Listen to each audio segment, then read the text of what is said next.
এই যে চেয়ারটা আপনি দেখছেন, যেই চেয়ারে আমি এখানে বসছি আপনার সামনে মাননীয় স্পিকার, এই চেয়ারটি খুব কঠিন একটি চেয়ার মাননীয় স্পিকার। এই চেয়ারটি দেখলে মনে হয় বসতে খুব আরাম, আসলে মাননীয় স্পিকার মোটেও আরামের না।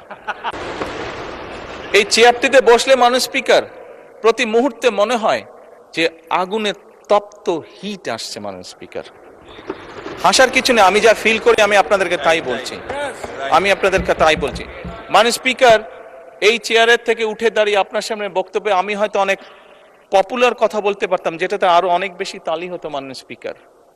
কিন্তু এই চেয়ার আমাকে বলে যে আমি সবসময় পপুলার কথা বলতে পারি না, আমাকে সেটাই বলতে হবে।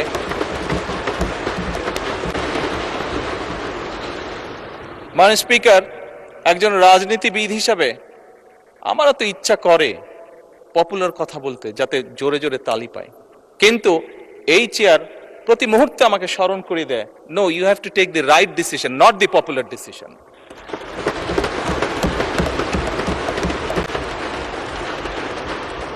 মাননীয় স্পিকার, আপনার মাধ্যমে আজকে এই সংসদের এই সবুজ চেয়ারে যারা বসে আছেন, আমি মনে করি আজকে বোধহয় আমাদেরকে সিদ্ধান্ত নিতে হবে যে আসুন আমরা পপুলার ডিসিশনে আলাপ করব না, আমরা আলাপ করব সঠিক ডিসিশনের ব্যাপারে, রাইট ডিসিশনের ব্যাপারে।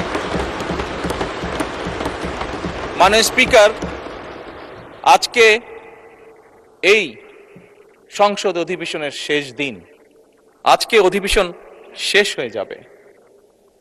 আমার সংসদ নেতা হিসেবে আমার দলের সদস্যদের কাছে, বিরোধী দলীয় বন্ধুদের কাছে, সহকর্মীদের কাছে, সদস্যদের কাছে আমার অনুরোধ থাকবে যে আসুন আগামী অধিবেশন যেটি শুরু হবে সেখানে আমরা আলোচনা করব আমরা কত দ্রুত দেশে বিদ্যুতের সমস্যার সমাধান করতে পারি।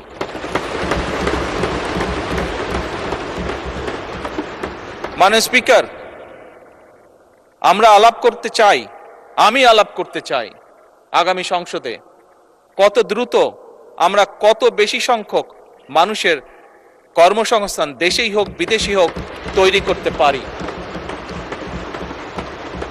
মাননীয় স্পিকার, এই সংসদে দাঁড়িয়ে আমি আলাপ করতে চাই যে আমাদের শিক্ষা প্রতিষ্ঠান, আমাদের হাসপাতালগুলোতে কত দ্রুত শিক্ষা এবং চিকিৎসা সুবিধা আমরা পৌঁছে দিতে পারি।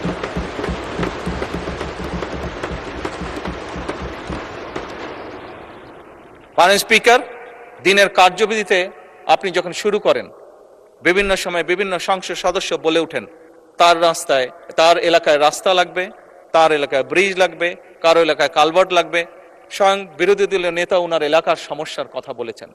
মাননীয় স্পিকার, আমরা যদি দেশের পরিস্থিতি স্থিতিশীল রাখতে না পারি, দেশে আমরা যদি অর্থনৈতিকভাবে শক্তিশালী করতে না পারি, মাননীয় স্পিকার, বর্তমান প্রেক্ষাপটে যেখানে 30 লক্ষ কোটি টাকার ঋণ নিয়ে এই সংসদ দেশ পরিচালনা শুরু করেছে, সেই দেশকে আমরা এগিয়ে নিতে পারবো না। আমরা যদি একটি স্টেবল গভর্নমেন্ট রাখি, আমরা যদি একটি স্টেবল পার্লামেন্ট এনশিওর করতে না পারি, মাননীয় স্পিকার, আমরা কোনোভাবেই এই দেশকে সামনে নিয়ে যেতে পারবো না। মাননীয় স্পিকার, এই দেশকে যদি সামনে নিতে হয় তাহলে অবশ্যই আমাদের উভয় পক্ষকে একসাথে কাজ করতে হবে। হ্যাঁ,